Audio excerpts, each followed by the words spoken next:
The one with the sharks is the brilliant fourth episode of season 9 of Friends. This is directed by Ben Weiss, and as always, there will be spoilers from now as I go through the episode and share some thoughts. And as always, well, as usual, I will talk about each part of the narrative in turn. I will talk about Joey first of all, and then Monica and Chandler, and then I'll talk about Phoebe and Mike. Joey meets a woman called Hayley, played by Susan Ward, in Central Park, and he hits on her, and he says to her that he doesn't normally ask women out when he meets them in coffee houses, and the noise Gunther made, and then the noises Gunther continued to make throughout this scene, I absolutely love.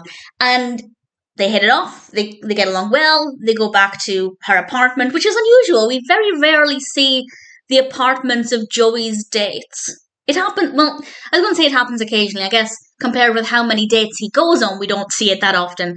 And Joey recognises the apartment, and I really, really wish I couldn't remember what happened, because as soon as he went in there, I remembered exactly what happened, and I wish I didn't, so I could work out if it was predictable or not. So if you're watching this for the first time, or if you maybe haven't seen it in a long time and you don't remember the specifics, is it obvious ultimately what happened? Because what does happen is Joey confronts her eventually and says, "Why don't you remember me?" He doesn't remember her, but he thinks that she should remember him. And she doesn't. She doesn't remember him. She doesn't remember sleeping with him. But Joey definitely remembers being in that apartment. And then in walks her roommate. And Joey realizes straight away that that's who he slept with. And it just never occurred to Joey that that could have been an option. So I like how that wrapped up. I wish I could work out whether or not that was predictable. But as I said, I could remember it really, really well. But despite that, I really thoroughly enjoyed it. I like the set design. It's nice, it's bright, it's airy. It's a really nice location. Then we comes to Monica and Chandler. Monica surprises Chandler, and she turns up while he's relaxing after work, watching adult content. And she walks in on him, and he jumps up and sorts his trousers. And it's very clear to Monica what he's been doing. But Chandler had very quickly changed the channel to some shark documentary. And Monica instantly calls Rachel, and then later on speaks with Rachel, concerned that Chandler's turned on by sharks. Credit to Rachel for basically saying it's not a big deal. People have things that turn them on that are maybe unusual to others, and I liked her attitude. I thought that was a really helpful attitude.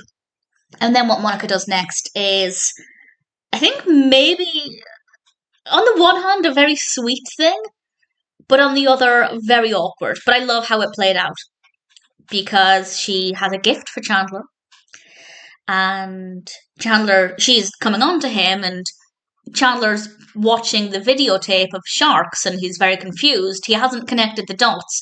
In fact, he probably didn't even realise what channel he changed it to when she came into the room. And she says to him, "I still love you. Let me be a part of this." To which he responds, "Let me be a part of this," because he is absolutely clueless, as one can imagine.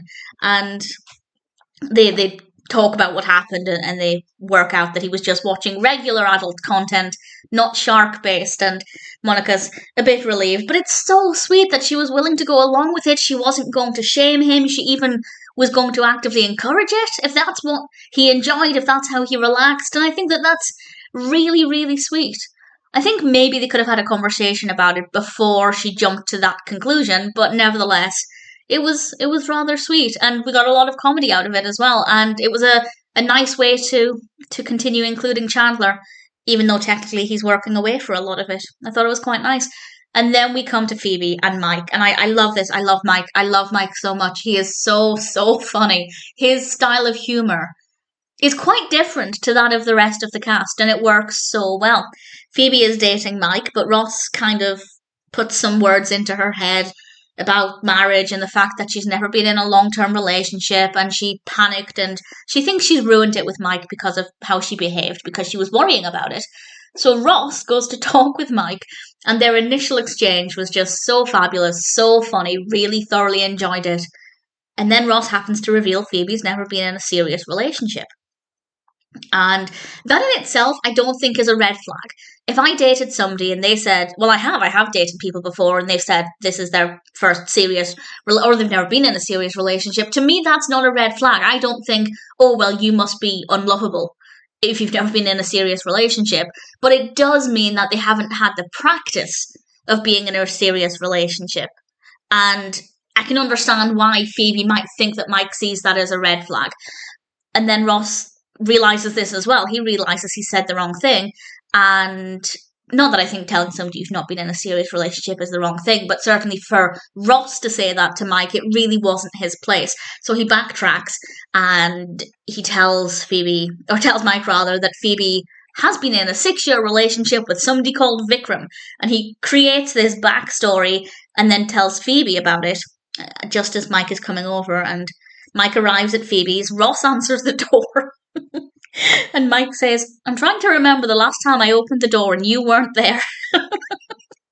I love him so much. I think he's absolutely fantastic. I love his humour. And Phoebe initially, in her panic, goes along with the whole Vikram story. And eventually she confesses the truth. And I have to say, credit to Mike. He said all of the right things. He was doing all of the right things. And I believed him. I fully believed everything he was saying. I believed all of it. And he's wonderful. He's a brilliant, brilliant character. And his humour on top of that is just so lovely. And yeah, he makes me very happy. So I feel like Mike has to be the strongest. Well, Janice is a very strong character, but in very different ways. But I feel like Mike has to be the strongest character any of the others have ever dated, ever. And the most likable as well. I'm trying to think if any of the others were... I guess Charlie was quite likable. No real issues there. But I do think Mike is definitely... Oh, well, Richard as well, isn't it? Either way, there are some really great characters, but certainly Mike is at the top. And I really thoroughly enjoyed this episode. I think it was a great way to involve pretty much everybody. Rachel, not so much, but she still had some great things to say, some really interesting and I think very helpful things. Personal highlights would be Joey exploring the apartment when he first realised that he'd been there before. That was pretty well done. And the whole Chandler and Monica thing, the way that played out, I love. What Rachel added to the conversation. And needless to say, just everything with Mike and Phoebe, but particularly the interactions between Mike and Ross. I just thought they were so funny. He's absolutely brilliant. I love Mike as a character, but I'll say no more than that. Really thoroughly enjoyed this one. I think the one with the sharks is... I want to say maybe one of the strongest non-serious episodes of Friends in quite a while. There have been some episodes such as The Birth of Emma where we have really big life-changing moments. They're obviously really powerful episodes. This one, nothing overly significant is happening. But at the same time, it's still a really powerful episode. It's very funny, very well executed. I don't have any issues with it. No complaints at all. The one with the sharks is a really fabulous episode of Friends.